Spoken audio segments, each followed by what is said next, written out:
And here we go. We are live. Welcome everyone to Her First Million, a YouTube channel tailored exclusively for women business owners in traditionally male-dominated spaces like manufacturing, the trades, technology, attorneys and CPAs, all of that, all of the above. I'm Amanda, your business chaos sorter and host.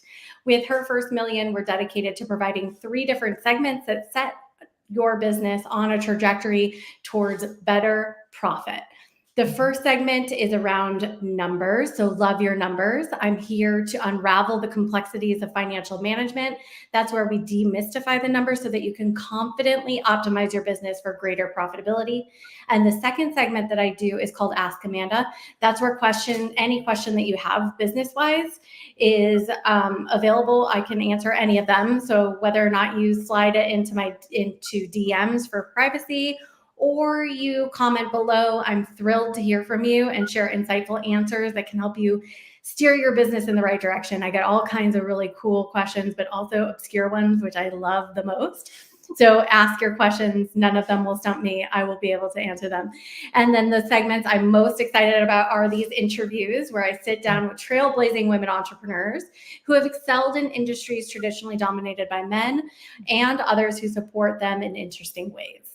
These interviews unearth strategies and navigate through some of those common and uncommon challenges that we face in business. And we uncover some of the secrets that have led many to the coveted million and beyond. And today, right here, right now, we are live with none other than Michelle Majors, Dr. Michelle Majors.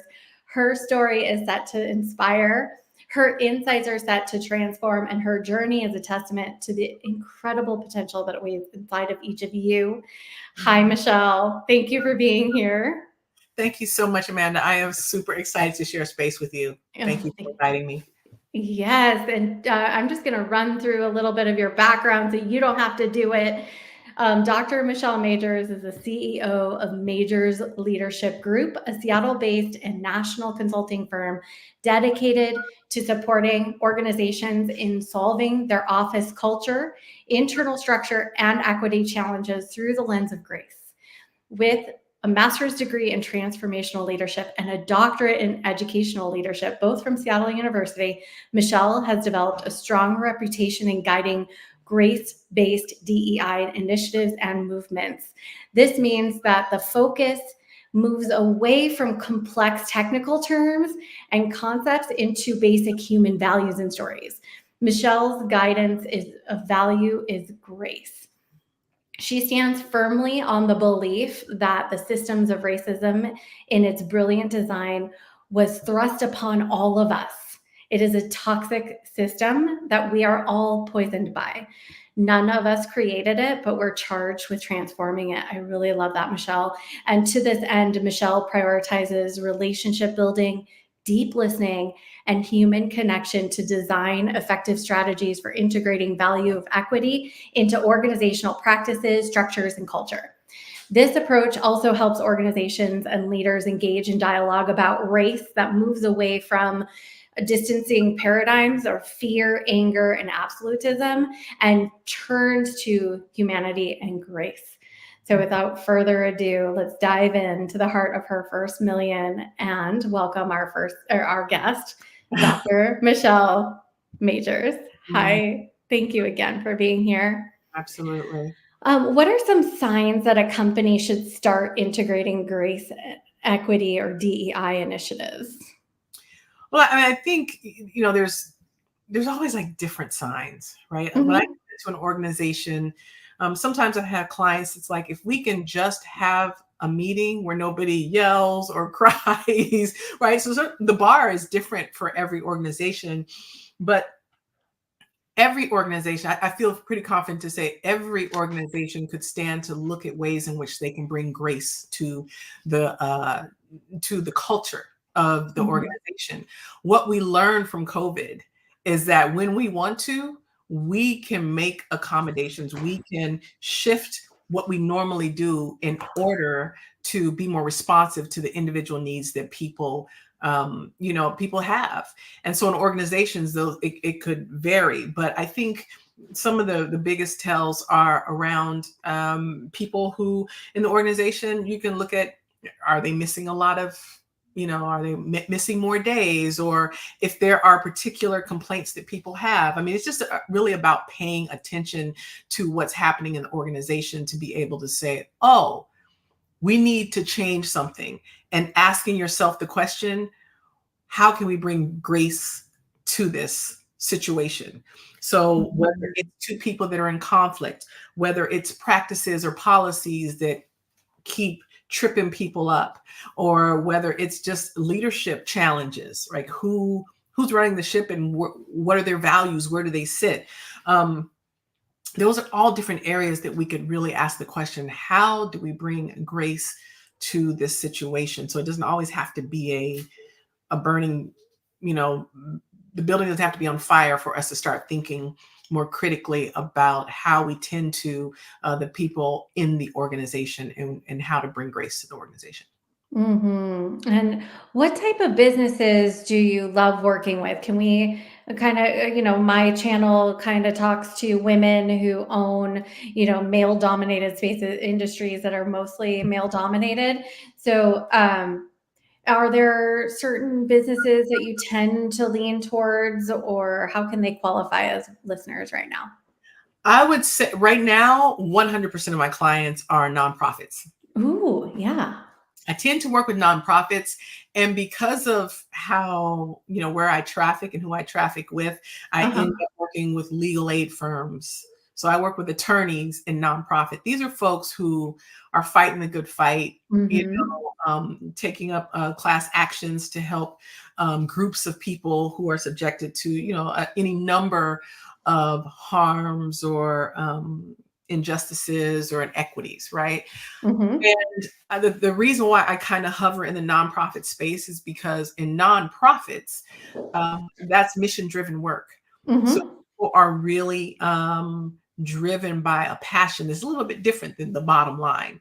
Mhm. The second reason for nonprofits is that they're a little bit more nimble, right? Mhm. They can make decisions, and if I come in and say, hey, look, we need to rethink about these policies and practices, or we need to talk about a culture shift in your organization, there's more openness and readiness and willingness and ability to Mhm. make changes that actually occur a little bit more swiftly than your bigger corporations. I had a Oh, corporate yes. that had Mhm. 2,500 people and like 30 locations, and it was just, It's real hard. it's real hard. Mhm. It's real hard. It's Mhm. different. So I feel if this work is hard enough, I need to also feel that sense of satisfaction that I Mhm. walk into an organization and I can walk out and go, oh, okay, we did this, we did that. Okay, I can see it. Yeah. Not as easy in your big corporate entities. That's Mhm. why I kind of stick with. Nonprofit, yeah. Why grace, equity instead of DEI? Can you tell us a little bit of the difference there, and why you choose grace, equity over DEI? Yeah, I have lots of I the DEI industrial complex in its origins, I think, was a great idea. And really it was it's diversity, equity, and inclusion are all important in organizations. But what it brought with it were now all these rules and norms that people are more Mm, beholden to than they are the actual change, right? mm, So I got to stay in the. So, case in point, I have two colleagues that I adore, and they are white women, and we do mhm, clients that we work with together. Sometimes we take on projects together, but we also go mhm, hang out and go, hang out together, brunch. mhm, And I did something different to my hair. mhm, And neither of them, and it was new and it was drastic. I cut my hair off, I colored it light, and neither of them said anything. And I was like, hey, and I didn't need them to say, oh my goodness, your hair, and here's my critique evaluation. I didn't need it, but it was just odd. It's just odd when somebody mhm, you're friends with does something like that and you say nothing. Mhm. Conversation was about, hey, we know as white women, we don't say anything about Black women's hair, Mm. right? Well, Mhm. we started the conversation about, and DEI and all of some of these norms and it was because you had people going around saying, "Can I touch your hair?" and touching your body. Mhm. You don't touch anybody without their permission, Mhm. And so Right. we're having this conversation. And I was like, but we're friends though. Uh-huh. And at what point does our friendship override the rules? But as Mm. doing this work, they were like, I'm not abandoning the rules. And I'm like, Mhm. but we're friends. Mhm. Those are some of the ways I think about this work that has us kind of deny our sensibilities and deny our natural instincts um, across things like race and gender and other things. But we can't do that because the rules say. And so DEI as a construct um, has created rules that has us forsake some of our natural tendencies Mhm. to act as human beings and as friends and people in relationships. I can identify with that, and that I, as a white woman, we tend to want the rules so that we can stay in non-harm. Mhm. But in that, we do create harm, and Mhm. I see that. I've seen it happen to me before in my own self journey. Mhm. So thank you for pointing that out. And that really, what we need is to be human, and let some of those rules be Yeah, guidance rather than just stand true. right. And I understand, fundamentally, I understand why things are different. And I don't want people saying, well, Michelle said that we don't have to. Yeah. Everybody calm down. Everybody, we're not Okay. saying go around touching people or doing those kind of things. What I'm saying is use discernment and let's connect with our humanity.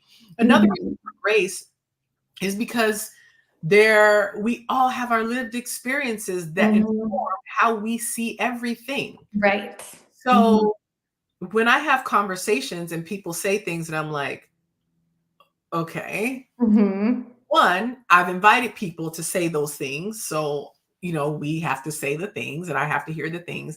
But another reason is because if I were a white man born in, I don't know, 40s or 50s in some rural place in Mississippi or Alabama or Georgia, I would think the same way. Mhm. And so I can't negate a whole lifetime of believing a certain thing and thinking a certain way, Mhm. negate that and then say, now here, believe what I want you to believe. But I Mhm. think DEI, not only does it say, believe what I want you to believe, but then it shames you and labels you when you don't. Mhm. These are not just Mhm. white men who experienced that. These are Black older folks who came in at a different time and don't understand the changing landscape. These are, Mhm. all kinds of different people. So Mhm. Grace says, look, I don't know your story, Amanda, but I can share with you how this particular way of operating is harming me personally. Mm. But the minute I say, Amanda, now, if you don't believe and start thinking and believing and acting the ways that I think you should, then I get to label you with all these things. I just don't think that's Mhm. anywhere. Yeah. So my hope is that we can have conversations from a human place of, hey, this is what I've always known. Now let's have a Mhm. conversation of where we connect and bring our whole selves to that conversation. Mhm. And so that's what grace equity, I see, that's kind of your brand there, like what you're standing on. So Mhm. what's kind of the base there? Um, how does that stand up against the DEI complex? How do we approach it in that grace equity way? Well, so I have an analogy. What I say is when I'm starting a new training or starting to work with another organization, and I tell the story of how I learned to swim in my 20s. And Okay. because there weren't enough youth classes and weren't enough adult classes, they put us together. So I ended up learning how to swim with like 8 and 10-year-olds. Right? Yeah. And Mhm. so one of the things that I talk about is that in that pool, we're all swimmers. That's Mhm. that's all. we're all swimmers. Some are better, some are not as good, but there was a joint commitment for us to support each other in the goal of being able to swim. Mm-hmm. Now, when we're having dialogue across race and across difference, I should say, Mm-hmm. the way we tend to relate to each other is either you're Michael Phelps or you're just the jerk that pulls people's pants down underwater. You're one or the other. In conversations about our differences, there's no language to say, oh, you're a level 1 swimmer. Oh, you're level 7 in your understanding of these race and identity differences and how to conversations.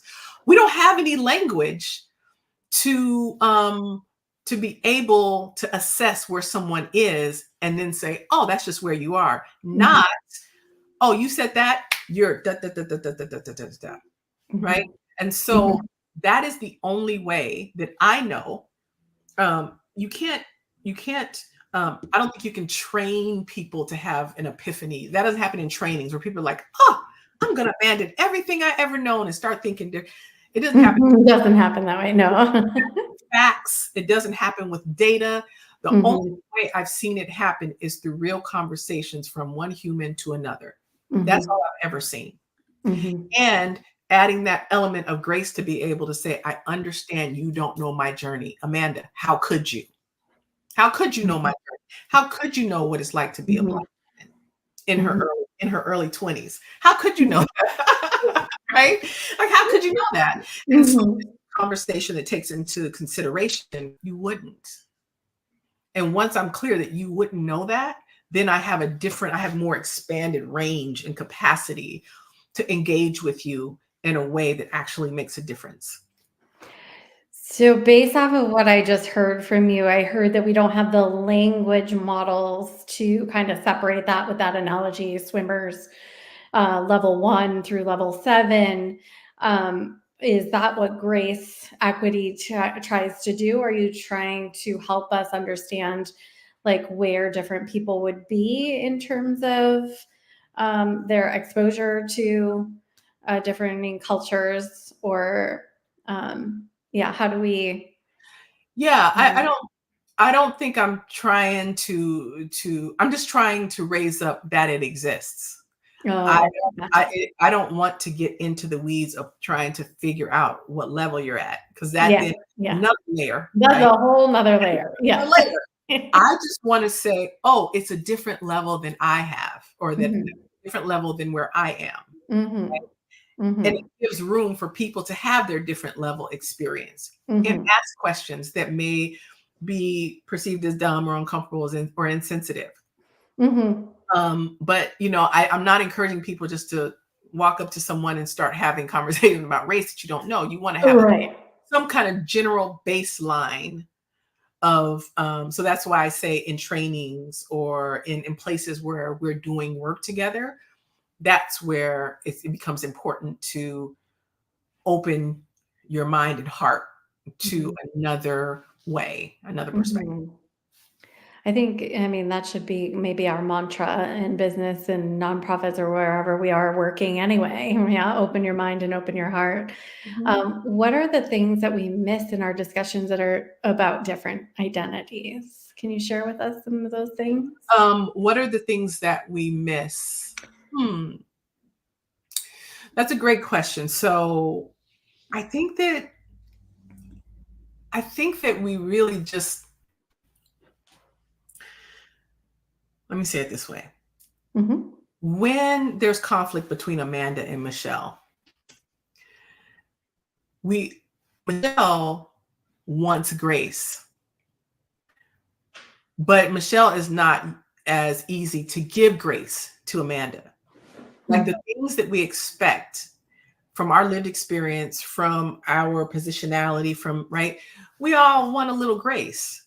But when it comes to giving grace and giving people space to learn and to grow and to make mistakes, we don't do that part very well.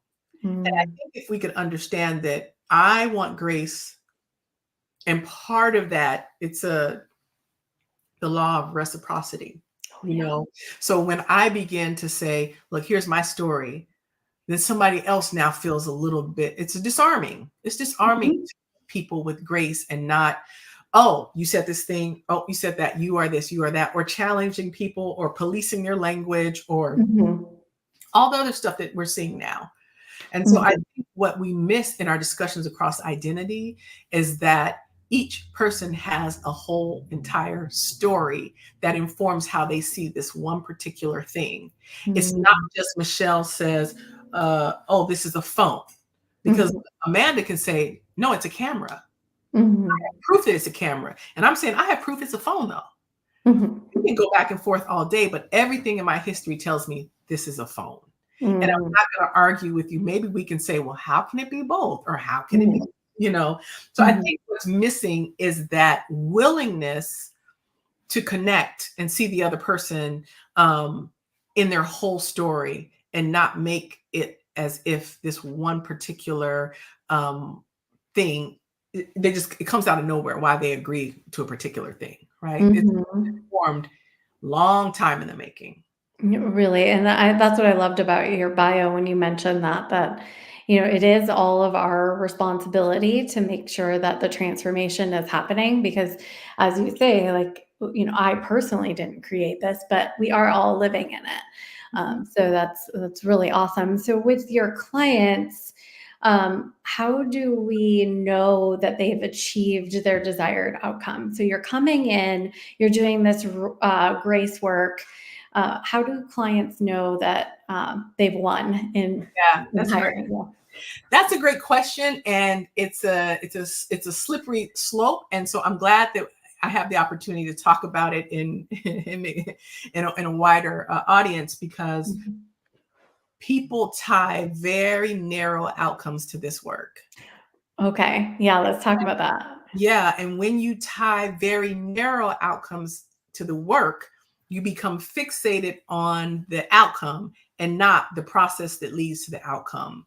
What I've learned in my work, Amanda, is that the process is equal, if not more important than the outcome. Because what part of the problem that we see is that there's a decision made, and people are like, how the heck did you get to this decision? Mhm. And usually the narrative that they come up with in their mind is not, I bet you were doing what was you felt was best for the organization and you made this decision. I trust you. Mhm. And so I don't need any no. No, but that doesn't. Who was involved? Did you? I didn't know about this, and what is it based on? And there's all of this stuff firing at you because the process was not clear. Mhm. My thing is, as leaders, you do not have to do what everybody says that you should do. I Mhm. think that's a mistake that a lot of leaders, in the need to be more equitable, are bringing people into conversations, but not being clear that those conversations that people are having with you, they inform the decision. I don't need your consent, but Mhm. everything that I'm doing is informed by what you told me. Mhm. If it's something different than what folks want, they say, why did I participate? Mhm. So they're thinking that their input is going to result in what they want done being done. Mhm. Right. And so I think that it's important for us to be able to be clear about what the where people fit, what their contributions mean. That process is really, really important. And I had I will talk. Well, let me see. Well, yeah, I had a ED that I was working with, and we all sat. I was part of the leadership table when this was a job, and there was somebody that we were hiring for a position. Everybody wanted the other person, and the ED was like, "I got a feeling, no, this is the person." And we're like, "No." And she's like, "Yeah, this is the person." And this is the ED, right? Mhm. What she did was she went through the most exhaustive and extensive list of, here's all the people I called about this person, here's what they said, here's why I'm saying that, here's all your feedback that I took, and here's my answers to that feedback. Very, very. So by the time she was like, I'm not doing it your way, we were like, well, we know why. we were clear, and it wasn't that she just did whatever she wanted to without taking what we said into consideration. Mhm. That's why we were able to deal with and be okay with it going another direction. Mhm. I think that that becomes important when we are talking about, how do you measure?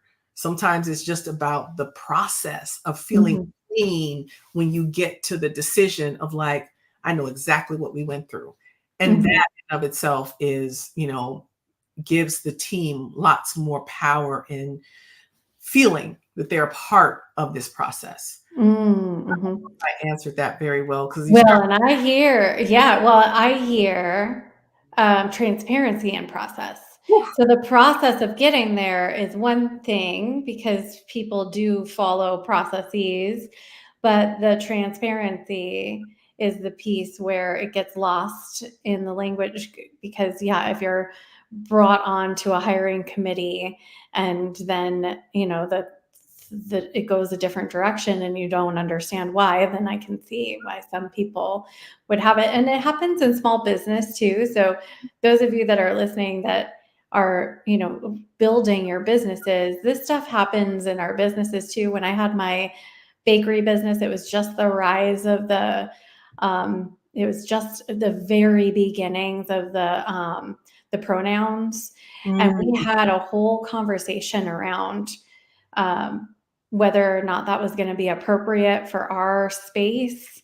mm, And, at the end of the day, I took the recommendations of all of the people that I talked to, including those that were in transition, mhm, and those that we employed that were fully transitioned in different genders that they identified with versus what they were born with. mhm, And we ended up letting those go for now. And it was just tabled. It was like, we're not going to, go around the table and say our name and say he or she or whatever. mm. So we decided against that. But, just that was just an example of what can happen when you've got multiple different personalities all in, one organization. That's 15 employees. We were working really hard, lots of hours together. And so those are some of the conversations that came up with us. So, but the transparency, I think, in the Yeah, process. So opening it up to everyone to have the opinion and yeah, then going through the process and being very transparent on why I came up with the solution that we did mhm, for the moment in which we're making the best decision we can in the moment, right? yeah. Um, I wanted to circle back also one thing too, because the original yeah. question was, how do you know you kind of won the game, or how do you know? Yeah. I think Okay. that is being very clear up front. And Mm. I do a very, very deep, clear understanding of how I work and how this work looks. And so for people who are saying, by the end of this, I want to have that, I want our people to behave this way, that way. Oh, yeah. Yeah, Good luck that's with that. not what is real, but we can have a set of values and agreements laid out. Mhm. I can promise you Mhm. that. We can have a set of norms and rules and agreements about how we can conduct meetings. We can do Mhm. that. So there are things that we can do to put the structure in place. But just as much as I know that I think most law enforcement know that you shouldn't put your knee on somebody's neck. I think there are laws that prevent police, officers from putting their knee on someone's neck until they kill. Right. So there's the letter of the law and there's the spirit Mhm. of the law. Mhm. So there is the letter of how we do this work, and there's also Mhm. spirit. And a lot of times people are pointing to the spirit, but Mm. they're using the letter type of Mm. structures to address the spirit stuff. How do Mhm. you change the spirit? Well, you got to change people's spirit, not by trainings, not by facts, not by data, not by information, but opportunities to understand one's context and one's background. And Yeah. so, and not background like, I was born in 19, but more so where I come from, Yeah. this is who I am. So I have my mom used to tell me, hey, if someone doesn't respect your time, they don't respect you. Oh, and Mhm. she would say it and pound it by right. And it always, if I was Oprah, you wouldn't have been late. Well, the reality, I believe it's true. You probably wouldn't have been late if Nope. right? And so that truth to that, it made sense to me, but it took me so long um to not autopilot and just auto go into when somebody was late. I was like, you disrespectful. You don't yeah, you don't respect my time. Oh, Mhm. oh, it was Mm, so real. And so we need to start doing a better job of interrogating those things that we believe, mhm. because it wasn't until I was doing somebody's performance review and they were late to the perform. I'm like, oh, you weren't late to the performance review, were you? Ah. Mm. And when they told me everything that happened that morning, from the time they got up to the time they sat in the chair at my desk, I was like, "How the hell did you get here? Like, why Yeah. are you here? Go home and take care of your kid. Go home and like, why are because there's always a story, and I don't think that we're Mhm. conditioned to understand the story." Mhm. Yeah. That flashed me back to, the way that Michelle and I know each other is through a leadership program called Momentum Education, and a piece of the curriculum, I can't remember at which point it was, but it was around that time, the time of showing up, that if there's something that is really important to you, that you will show up on time, and I have always kind of been somebody that's like, if I'm not 5 minutes early, I'm late. Mhm. I don't like being rushed, and I like to be. What I found was that I was just like right on time, even when I tried that like 5 minutes early. But I was always just sliding in right there, and that gave me like just that added energy around like so what I learned from doing the momentum education exercise was that if I gave myself 5 more minutes and got there, I would alleviate the stress on myself and on my body. But what others in the room, the aha moments for other people was that importance of attaching value of the other person. And Mhm. so whenever I'm late, I do want to make sure that that person knows as much as in advance as I can, Yeah. and really gets the understanding, the communication. Again, we go back to transparency in that we are all human, and I just need communication that if you're going to be late, that you do care or find me of value or this time of value. So Mhm. there's again conversation and getting into those nitty gritty, not nitty gritty, but just like actually having the conversation with folks so that you can hear their side. It takes a moment to slow down, and in our business world or the world that we live in, it's all fast and furious, and we need to get all these things done. But slowing down and in the moment, and taking off that I'm going to get all riled up, and you don't value my time, but then you hear her story of all that's happening in her world for her performance review, and then you're like, oh wait, what? Okay. That's right. And I So think you yeah. said, like, being able to tell my side. I Mhm. use this analogy where, we operate. So there's my truth, your truth, and then there's the truth.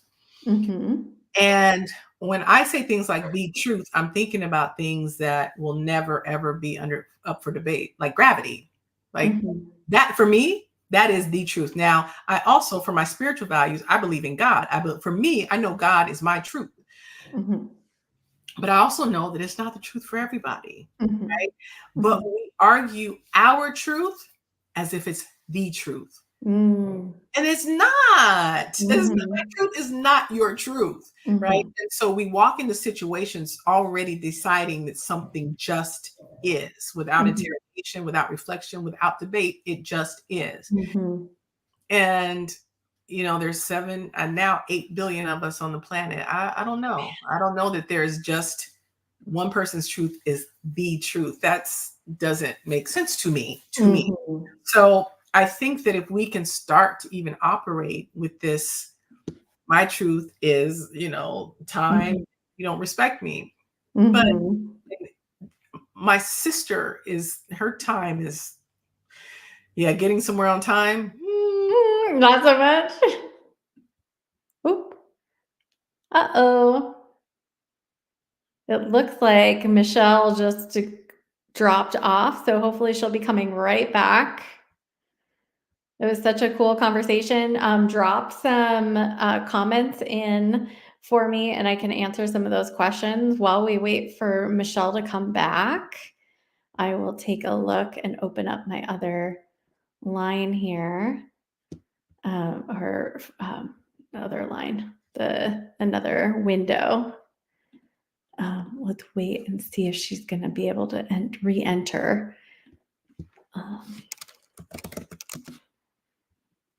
Let's see if we can see any questions or comments you all have on that.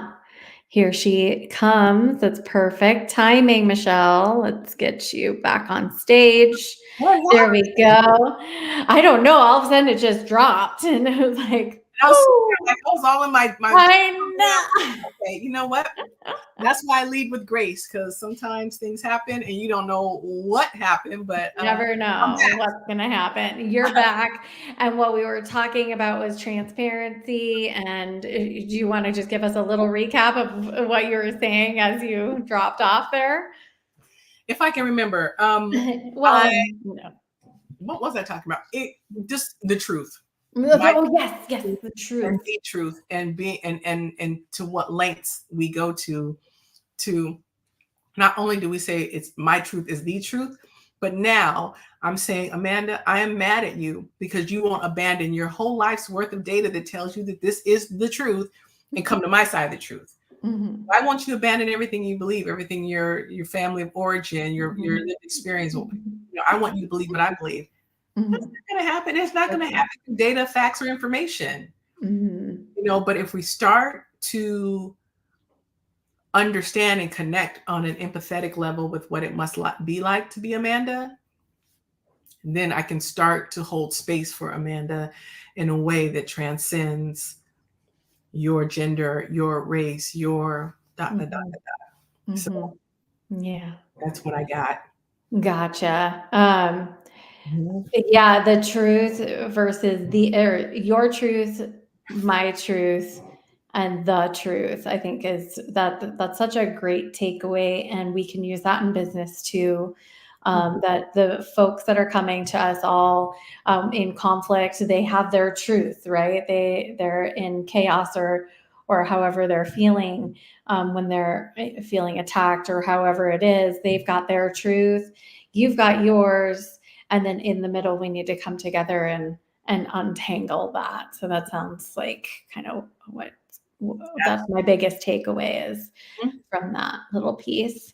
Can you share with us, just as we wrap up, what you're most excited about in your work right now and what's next for you? So I am super excited. So right now I just finished my third book. It went through a number of edits. I put it out and I'm like, I know the edit's wrong, so we had a couple false starts, but it's up. It's called Conflict at Work, From Grace Your Way to Resolution. And I'm really excited about it. And I think and I know that the next set of actions and things that I'm engaged with are related to having conversations and dealing with conflict through grace. So that's why I went from calling myself a DEI consultant to a difficult conversation strategist. Ooh, yeah. Because we need to start learning how to have conversations across our different identities and lived experiences, especially in the workplace, which is one of the places where you can't choose who you work with. You can choose who you worship with. You can choose who you live with. You can choose who you socialize with, but work is not a place where you can choose who you're around. So it becomes very important to be able to have more tools and a broader awareness of being able to have conversations and moving through conflict in a way that's restorative and not punitive. So I'm really excited about that because part of I want to move away from the DEI narrative and conversation in the way that it is towards, grace, conversations that allow for more ease, so yeah, that's what I'm really excited about. So I'm building my curriculum. It is the learning series that breaks down grace, um, grace, respect, accountability, courage, and empathy, and how Mm. empathy and or equity, depending on the audience. But Mhm. all of that is so I'm and how to bring those elements into conversations across identity, into your business, right? Mhm. You are negotiating and all of those things where you have to really be grounded in who you are in your business. I think one of the biggest challenges I went through in my business was asking for what I knew I deserved in terms of compensation, in terms of, Mhm. and I recently learned through that 10K SB program that you have to know your value and Mhm. values. And Mhm. those don't move. Mhm. You move the numbers, you move the what you give, what but your value and your values are in the front of the conversation.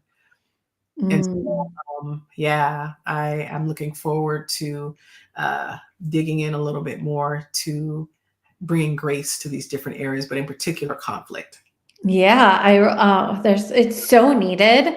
Mhm, I somehow in my career, I had this most amazing boss and beautiful mentor who taught us courageous conversations, and I brought that to my bakery space, even with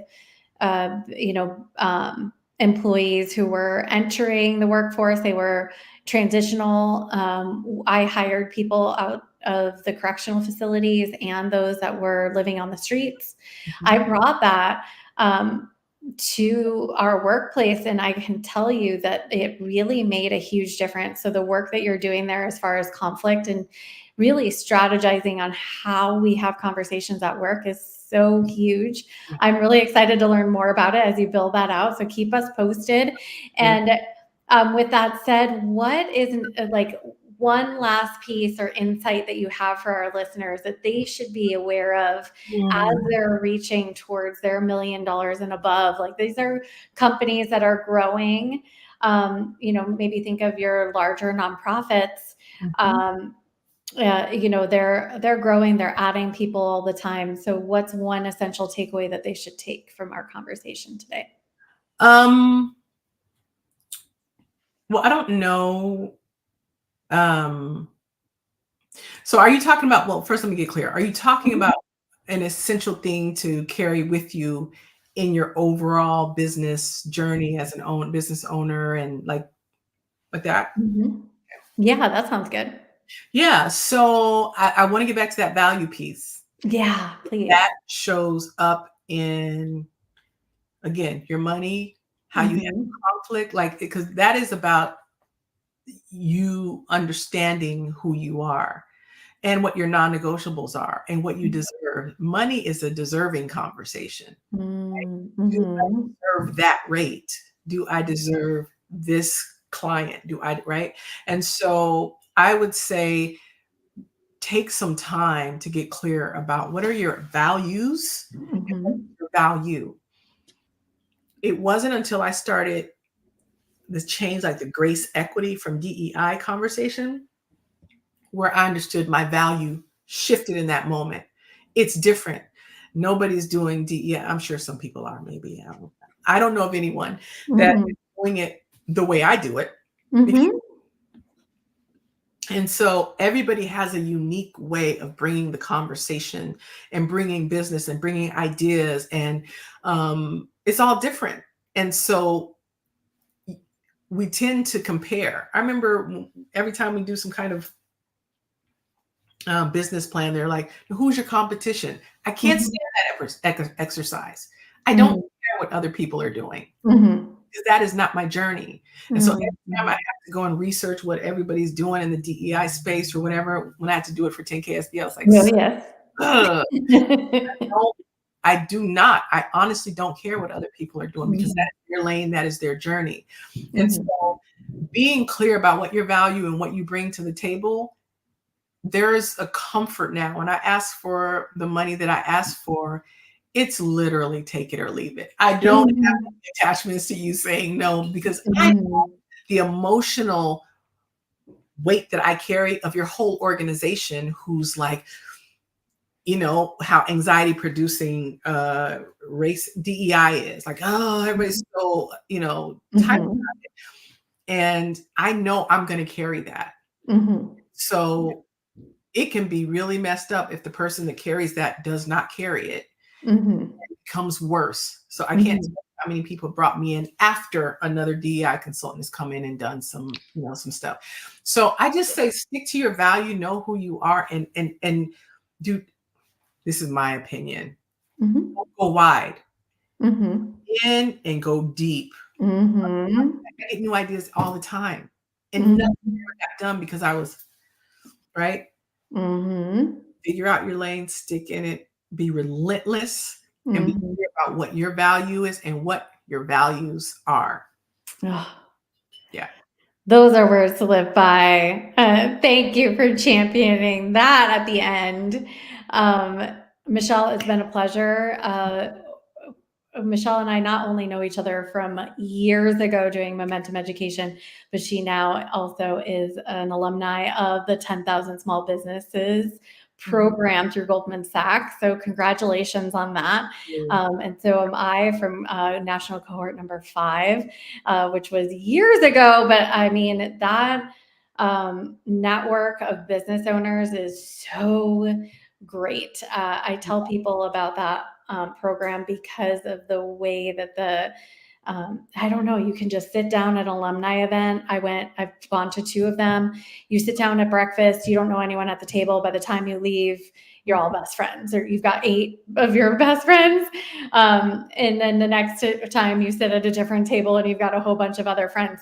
It's because we have shared experience. We've gone through the same kinds of programs. We also know that we're at a certain level in business that is kind of 2.0. So I guess now this is a little commercial for 10KSB, not meaning to be, but that's where, Dr. Michelle Majors and I know each other as well. So again, congratulations on that. And yes, thank you so much for your insights. Do you have any last words of wisdom that you want to share before we sign off? You know what? I just want to say, I love first, thank you.